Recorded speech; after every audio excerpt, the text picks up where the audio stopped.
I'm Michelle Lightworker. After over 20 years in the holistic and spiritual development industry, I'm sniffing out who's promoting high vibes all over the globe. We want to show you where you can find high vibes anytime, anywhere, every day.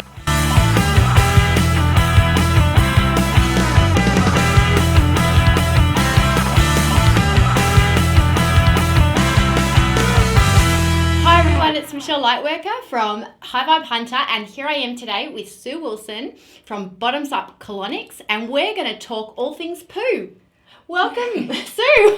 Thank you, Michelle. We are, and a whole lot more. And thanks for having me here today. It's great. Thank you. You are welcome. So good to have you.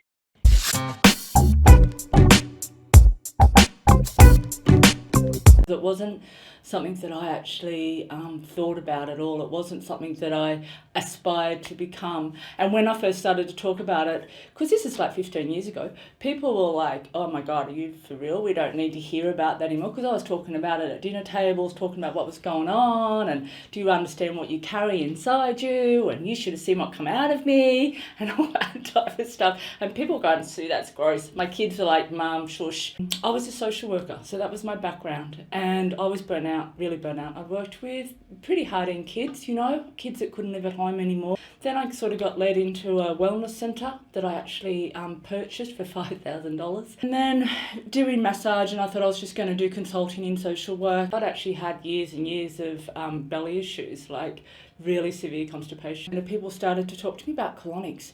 And I was like, oh, that sounds pretty gross. But maybe someone could come into my clinic and do it. So long story short, I ended up having a colonic, and it was the most traumatic experience I'd ever had. And I thought, oh my God, this is so painful, this is so bad. I then at that point realised how sick I was.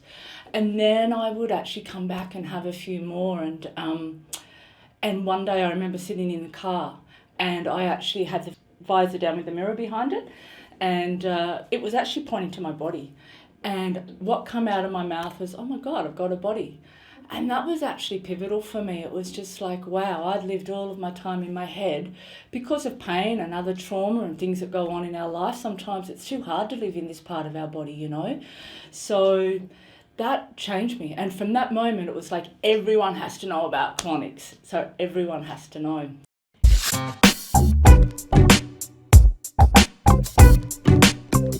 Basically, colonics that I'm talking about is closed colonics, and that's really important to understand the difference between an open and a closed. So open is you go and you're and sometimes you have a therapist there, but basically you self-insert, it's a small speculum, and it's sort of like the water goes continually through and it relies on your bowel's own integrity. To make that work and to hold that water. We have a closed system, which I've actually developed over the years, where we actually go, because we know all emotion sits in the gut. So you're lying just on a massage bed. We do insert a speculum, but it has an inlet and an outlet on it. And we do fill up your colon slowly with water. But when we're actually releasing, we're not just releasing matter, we're also actually releasing trauma or stories or what's actually been in your belly, because we know that that's the seat of all emotion. So it takes about 45 minutes on the table. Sessions we sort of normally do an hour and 15. We can do nutritional implants at the end, so we can put back probiotics or vitamin C or greens or whatever you want in there as well. So it's about not just getting rid of poop, it's actually about nurturing and cleansing stagnation, and then nourishing with good implants, good food.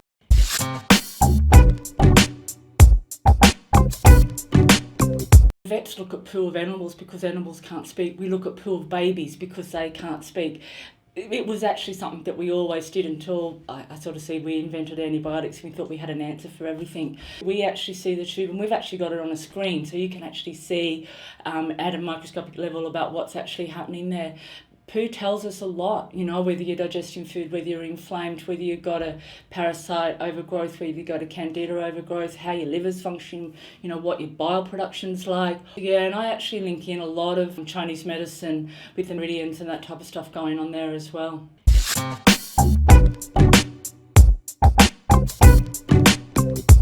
It's really interesting. I've just actually saw Russell Brand actually talking about, spirit in the belly. So if we look at old Ayurvedic medicine, again, it's like our abdomen is our hara. It's the seat of all, It's where we create from. It's where we come from. So when I actually think about cleaning out this sacred area, it's going to allow clarity to our heart and to our mind. It's going to open up that kundalini, even if you want to talk about it in a kundalini form, because it's all connected. Our vagus nerve connects from the base of our brain through all of our organs and finishes at our bowel.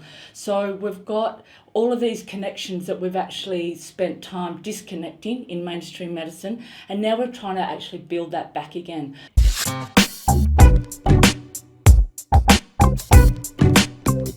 If we've got good microbe in here, we then have good thoughts in our brain. It's really as simple as that. So inside your belly too, like you've got your mesenteric system. So auto-intoxication is real.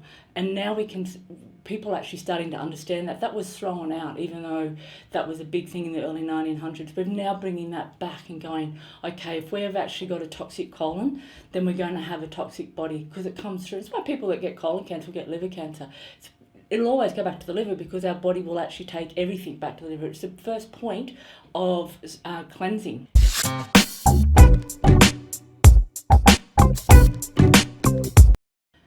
Don't see it just as poop. A colonic isn't just about cleaning out your poo tube. It's actually about removing the stagnation. It's like a river, or a pond, and if it's stagnant, it's not going to grow life in there. When you have a sick goldfish, you don't give it medicine, you actually change its water. We're changing the water, we're flooding up, we've got commensal bacteria in there, and if they're buried under miles and miles of plaque, they can't live and make us well. So we're going in there providing a flood. We're going to actually clean that plaque out. We're going to clean those cells off, let that commensal bacteria come up, and then we can reset your system. Your body has its own innate wisdom. We're just giving the environment so it can perform with that wisdom. That we clean up that stagnation, and then we can actually connect better to us. And I believe spirit's within us. We do that, and then we can connect to where we need to.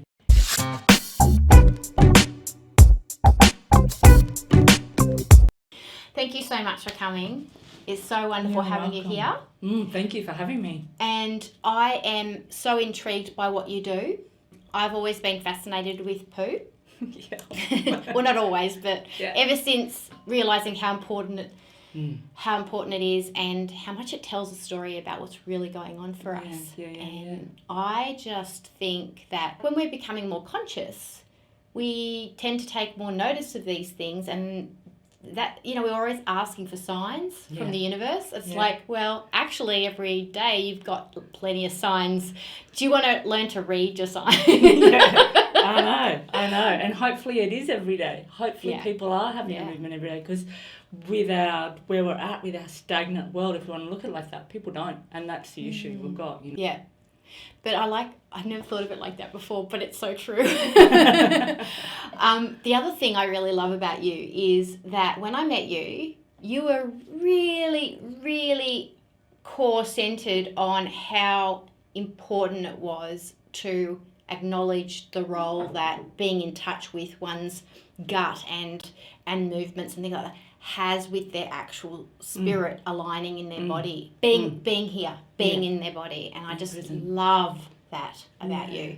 Thank you. Yeah. And I guess that's just because it's been my journey and the people that I've watched and worked with over the years. So as I said, it's been nearly 15 years I've been in the clinic. So I've seen a lot of people, and a lot of sick people, and then change people back over. And there's people that you see do a journey, and they come in one way, and then you see them a month later and go, oh my gosh, how did all that happen, Yeah. So it is like the core, because it's once again, it's stagnation for me. Yeah. And while I was listening to you, I was thinking, how you were talking about that spirits in the body, and to connect to high vibrational frequencies, where we have to actually allow ourselves to be in the body. Absolutely agree with you.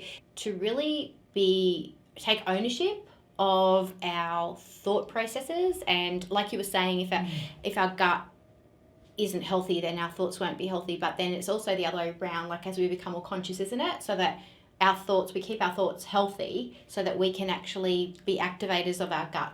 I would say sort of that way around as well, yeah. Yeah, so much so. And it's like some people go, you know, well, you got to have a healthy brain to have a healthy gut. And then some people say you got to have a healthy gut to have a healthy brain. And for me, it's like, what comes first, the chicken or the egg? Exactly. You know, even putting that vibrational of water into your system, that we call it Nyebe, which is coming from down Bunjalung country. That's the name for water, and we use that. This is water medicine that we're offering to your body, so your body can find homeostasis, so it can get well. And when we're doing that, we're linking that into our spirit.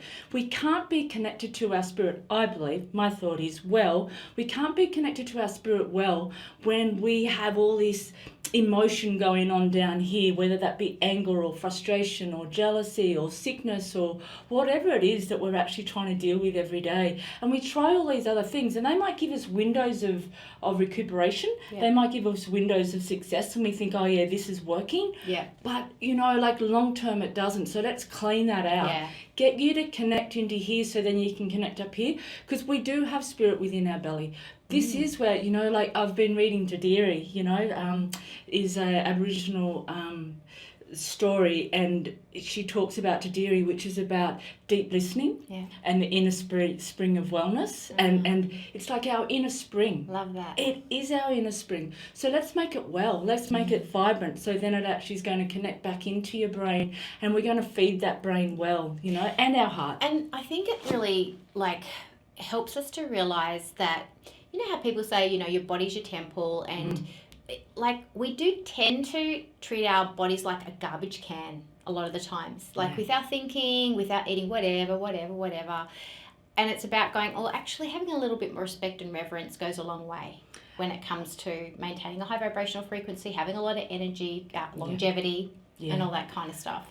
And when we've got, I think a part to play in that has been that since we've had Western medicine come in, it's taken the responsibility off us and given it to people in white coats, if you like, into the medical profession. So now we have been trained really to know, okay, well, you go to a doctor when you're pregnant, you go to a doctor when you're about to give birth, you go to a doctor when you feel sick, instead of actually going, wait there, what have I been doing to make my body talk to me like this? Because when we see a symptom, we're actually going, oh, my body's talking to me. Yeah. It's actually not happy right now. Exactly. It's great communication, actually. It's not like, oh, there's something wrong. It's like, actually, I'm getting great communication now. What can I do with that information? And going in and asking your body, oh, what have I done? I'm sorry. What do I need to do to actually get you feeling better again down there? And often when we do that cleansing, what happens is then we can actually hear those symptoms better, you know? We hear that. We hear the call of spirit. We hear the call of our purpose, because it's like we start to listen. It's like